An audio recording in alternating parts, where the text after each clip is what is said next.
What's up, guys? Charles here. When it comes to GPUs and graphics cards, we go in full depth. Year after year, we test dozens of GPUs from NVIDIA, AMD, and now Intel to determine which are worth your money and which are dead on arrival. To simplify the process of choosing a new graphics card, my best GPUs guide aims to answer one simple question given a specific budget: which graphics card should you buy? The current generation of graphics is quite robust. However, the cost is significantly higher compared to previous years, leading to a perceived lack of value and consequently lower levels of excitement. Regrettably, we don't foresee a major change in this trend anytime soon. Although we expect a few new releases in the first half of 2024, none are likely to make a substantial difference while GPU manufacturers prioritize high-margin data center and AI hardware. In today's guide, we'll go over the current GPU market from top to bottom, providing my top picks at each price point. We have a wide range of GPUs to cover, starting from the most affordable options and working our way up to the most expensive ones. NVIDIA GeForce RTX 4090. Entry-level GPUs, from $120 up to $250. AMD Radeon RX 6600. Starting with the most affordable graphics cards, you won't find any current Gen GPUs in this segment. From AMD, you have the choice of the Radeon RX 6400 for $120, the 6500 XT at $140, the 6600 at $190, or perhaps the 6650 XT though. This one exceeds $200 at $240. From NVIDIA, there's the disappointing GTX 1630 at $135, the more appealing GTX 1650 at $170, the RTX 3050 at $230, the GTX 1660 Super at $200, and then the GTX 1650 Super. The latter, priced at $250, appears to be running low on stock, so you can ignore that. Newcomer Intel also has two options in this price range. There's the A580 at $170 and the A750 at $200. When looking at the lower-priced options, we're comparing the ERX 6400, 6500 XT, and GTX 1630, all priced below $150. Frankly, they are all terrible options, but the 6500 XT stands out as the least unsatisfactory choice among them. Despite being limited to PCIe 3.0, the 6500 XT is almost 70% faster than the GTX 1630 while costing $5 more. Both models come with just 4 GB, making them unsuitable for high-end gaming. However, at the lowest quality settings and 1080p resolution, the 6500 XT can deliver 30+ FPS in most modern games. But, in general, we strongly advise to overlook these lower-end options as their performance is lackluster. Instead, consider adding an extra $50 for the Radeon RX 6600. While still a budget product by today's standards, compared to the 6500 XT and GTX 1630, it performs significantly better, offering 1.7x the performance of the 6500 XT and 3.6 that of the GTX 1630. To put it another way, the Radeon RX 6600 is on average 78% faster than the 6500 XT and costs just 36% more. If you limit the 6500 XT to PCIe 3.0 instead of 4.0, the RX 6600's performance advantage skyrockets to 127% faster. Just as important, the 6500 XT has only 4 GB of VRAM, while the RX 6600 comes with 8 GB. The Intel A580 and A750 GPUs are decent options. Priced similarly to the Radeon 6600, the A750 generally performs a bit faster, while the A580 offers comparable performance at a slightly lower price. We wouldn't discard them as alternatives, but it's important to note that ARC GPUs require a system with resizable BAR support to perform this well. Although Intel has made significant progress on drivers, we always run into issues when benchmarking these GPUs across a wide range of games, especially new releases, and new driver updates to fix issues can take days or even weeks to become available. The Radeon RX 6600 is my #1 pick for budget builds, with Intel GPUs coming in as a secondary choice, with no real competition from NVIDIA in this segment. The RTX 3050. The RTX 3050's pricing also puts it in competition with the $240 Radeon 6650 XT, which is about 20% faster than the standard 6600, making the latter the best value and the GeForce an absolute no-go. Mainstream GPU current gen at $300. NVIDIA GeForce RTX 4060. If you don't want to buy a previous gen GP, you would still want to spend as little as possible. Your options are the Radeon RX 7600 or Intel Arc A770 for $270, or the GeForce RTX 4060 for $300. These are 8 GB graphics cards, except for Intel's GPU, which offers 16 GB, but none are particularly outstanding in terms of performance. Performance-wise, both AMD and NVIDIA models are about the same, offering previous generation low-end performance at a slightly better MSRP. Compared to the Radeon RX 6600, these are 25% faster but cost at least 40% more, and almost 60% more in the case of the RTX 4060.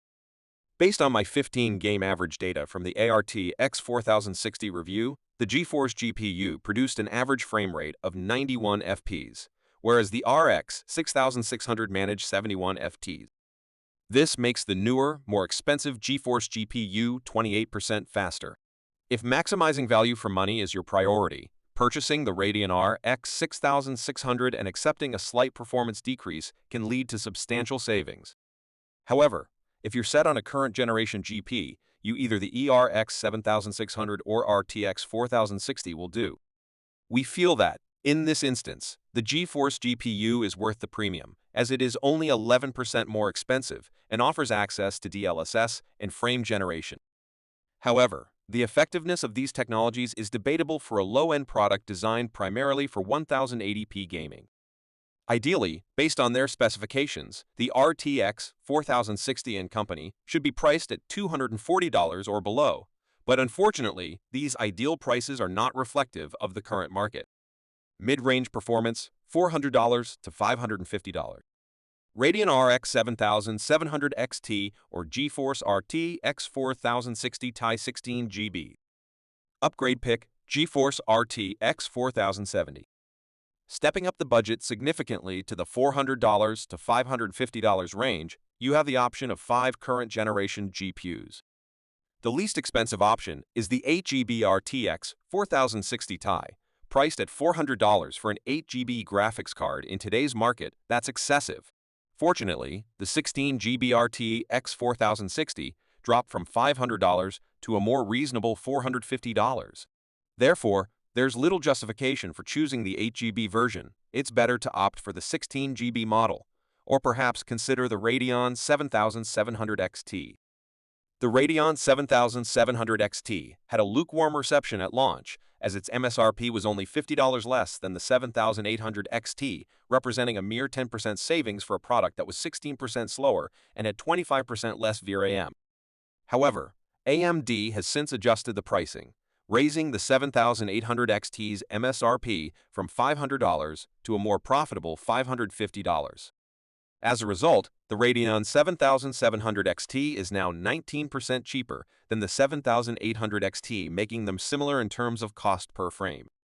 So, with the 7700 XT becoming a viable option, is it worth buying for $440, or is the 16 GB RTX 4060 Ti for $450 a better deal? For rasterized performance, the 7700 XT is 14% faster, and for ray tracing, the margins can be similar in games like Fortnite, though other titles like Cyberpunk 2077 heavily favor the GeForce GPU. Generally speaking, neither GPU is robust enough to fully capitalize on RT effects, so in my opinion, RT performance is less critical in this context. These are 1440p GPUs, so upscaling plays a more significant role than with the RX 7600 and RTX 4060. The RTX 4060 Ti also has more VRAM, though the jump from 12 GB to 16 GB is less impactful than going from 8 GB to 12 GB.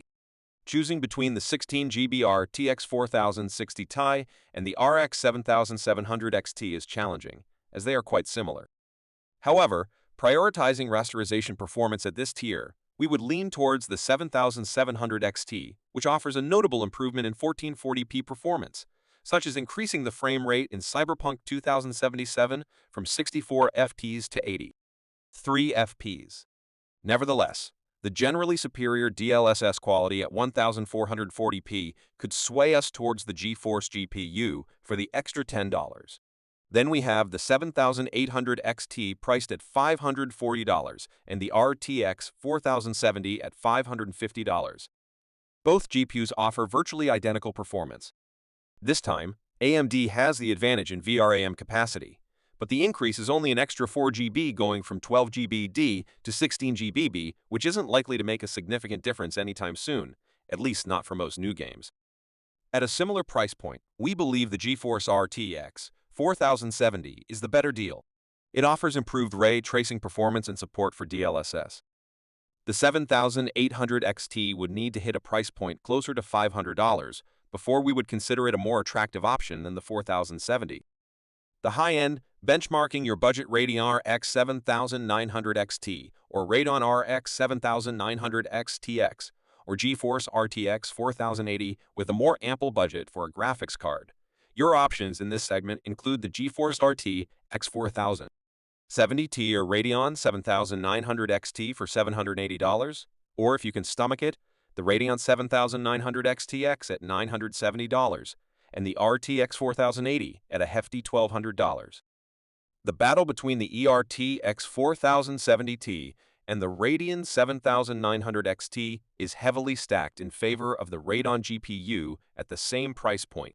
Based on my data, the 7900 XT is 8% faster on average for rasterized gaming, a modest win, and then 7% slower on average for ray tracing, although the margins here will vary greatly depending on the games used for testing.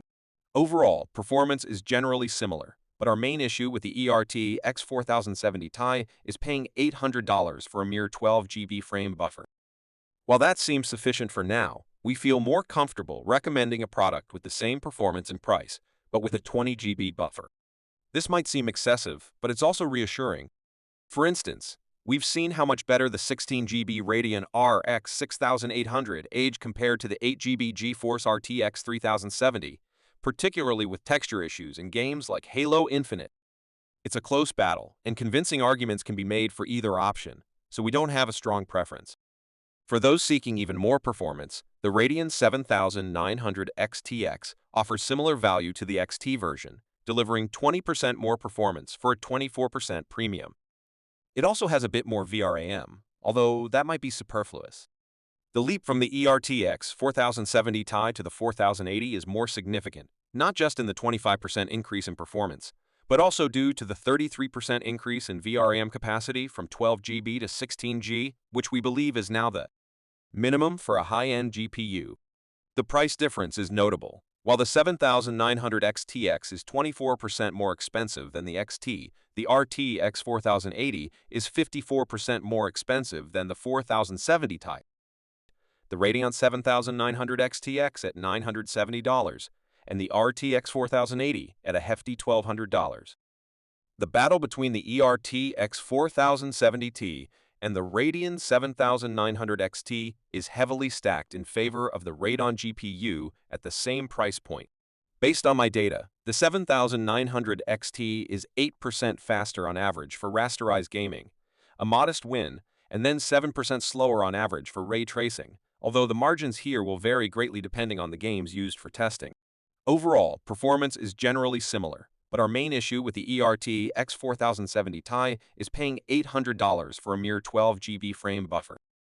While that seems sufficient for now, we feel more comfortable recommending a product with the same performance and price, but with a 20 GB buffer. This might seem excessive, but it's also reassuring.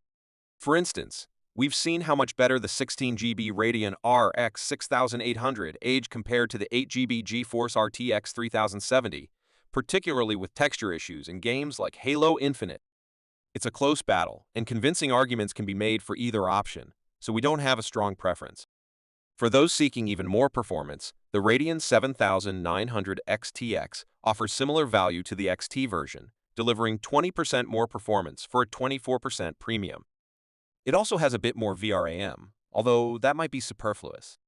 The leap from the RTX 4070 Ti to the 4080 is more significant, not just in the 25% increase in performance, but also due to the 33% increase in VRAM capacity from 12 GB to 16 GB, which we believe is now the minimum for a high-end GPU.